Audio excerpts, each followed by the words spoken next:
Hello everybody, Tiffany Solorio here for Create with Prima.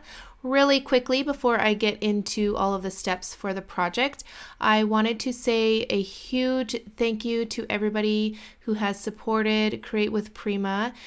This is my last video for Create with Prima. I am a bit sad, but every good thing must come to an end, I guess.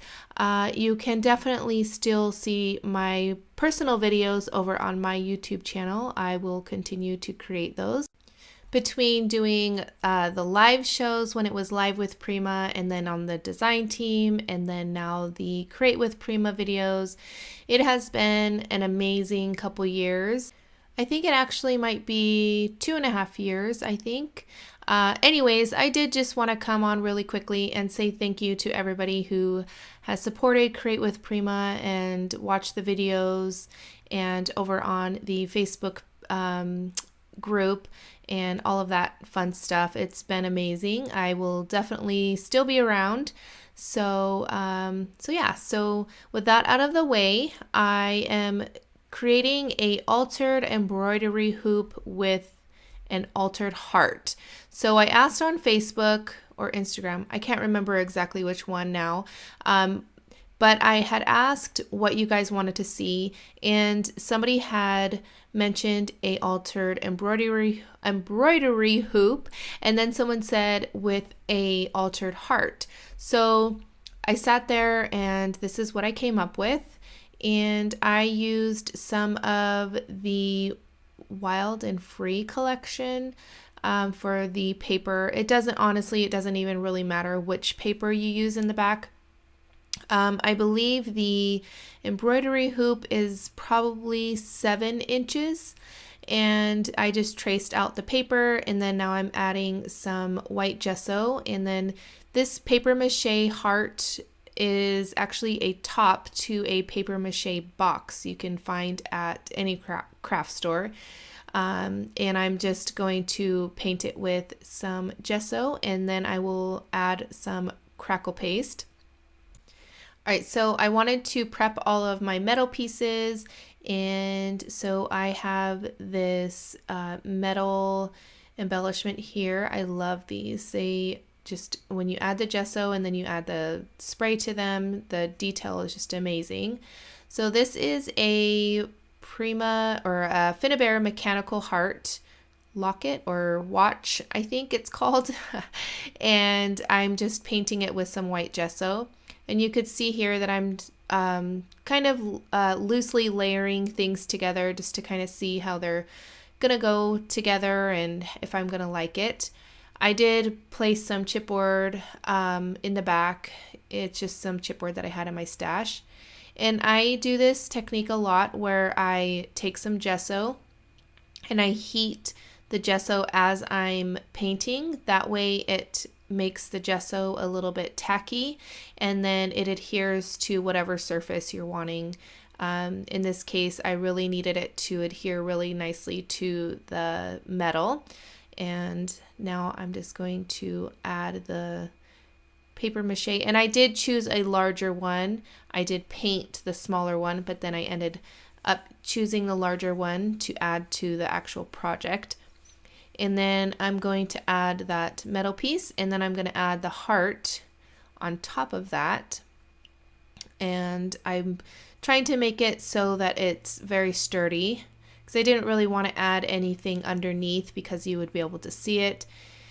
And now I'm just taking some Finnabair, like rustic gears and different metal pieces from her collections, and painting them with some white gesso. And I was trying to kind of come up with a cool little mechanical heart type thing. I don't know how to explain it that well, but I think in the picture in the beginning you kind of probably got what I was going for.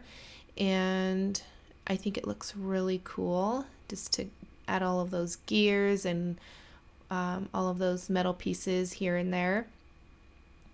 And I'm just going to continue to layer those, and I play around with them a little bit just to see where I want them, and I love using Fabri-Tac because I am able to do that, and it holds the metal pieces really well too.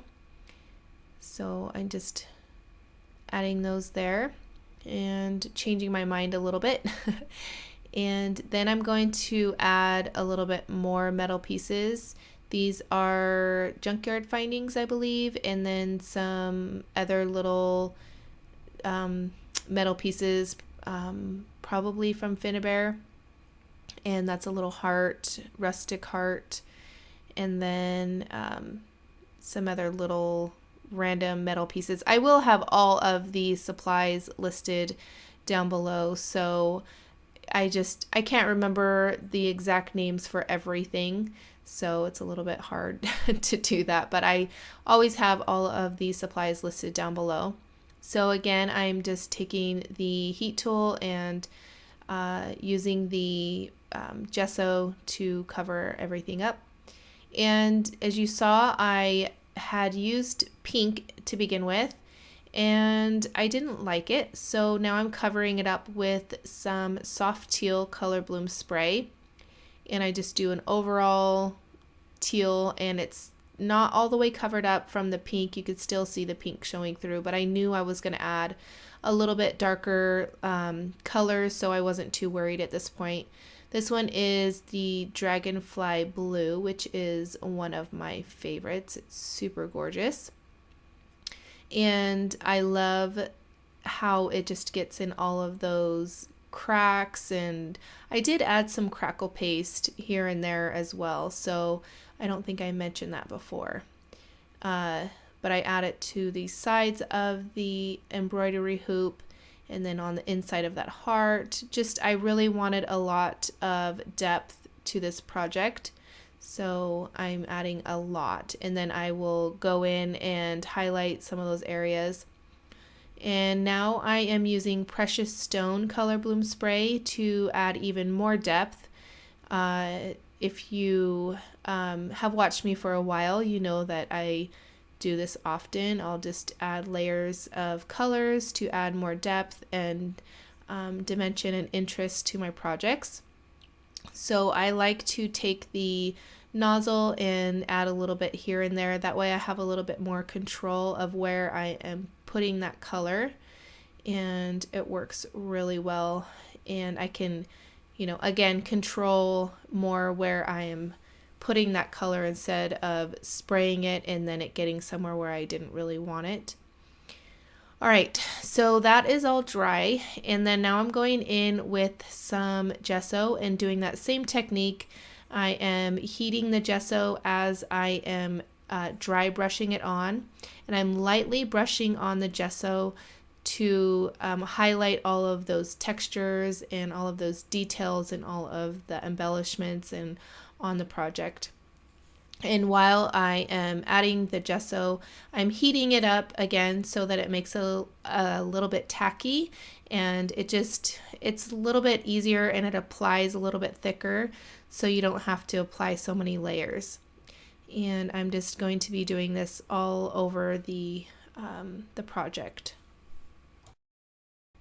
And at this point, you can see all of the different details in the different embellishments. And, honestly, I say this all the time, you can use anything you want. You can use fabric, you can use cardboard, anything that you think that you can use to create that texture. And that's all you're really going for is just lots of different textures, and so it adds a lot of interest to your project. So at this point, I really wanted some more depth to the project, so I'm going in with a paintbrush and just adding some of that precious stone. The precious stone is basically black. It has a little bit of like gold and I think a little bit of green mica in it. But I don't shake it up or anything. I just basically use the color. So I'm not trying to get any of that mica on there. And I am just going in again and just adding all of that color where I feel I want more depth to the project. and I'm going in kind of behind that large heart so that it helps it kind of stand out a little bit. And I felt it needed a little bit of something else, so I decided to go in with the Lime Wedge Color Bloom Spray. And again, I am just going in and taking that nozzle, adding a little bit of color here and there, and then I'll go in with my finger and I'll just kind of pounce it around and mix it together. And I felt it was just the perfect little touch, just to add a little bit more interest and a little bit of different color to the project.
Alright, so after all of the color has dried, I am going in again and adding more gesso, and this is just going to highlight all of those textures and details in all of the embellishments that I've added.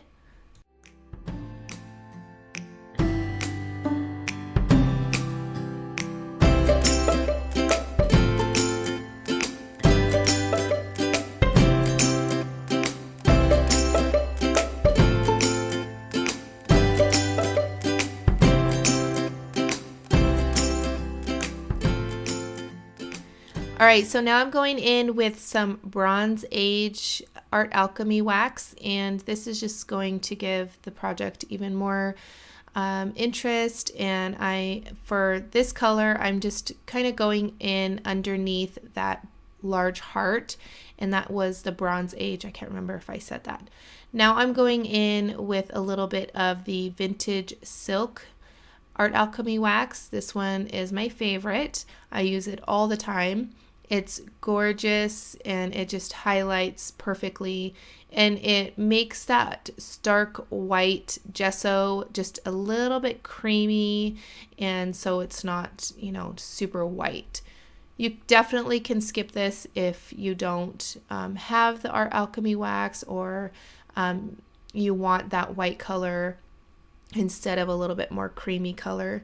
But for this, I wanted it a little bit, I didn't want it as white as it was. So that's why I'm adding the Vintage Silk, and I just kind of dry brush it on a little bit here and there. And I'm going to go in and mix the Bronze Age with the Vintage Silk color just to, again, add more interest to the project.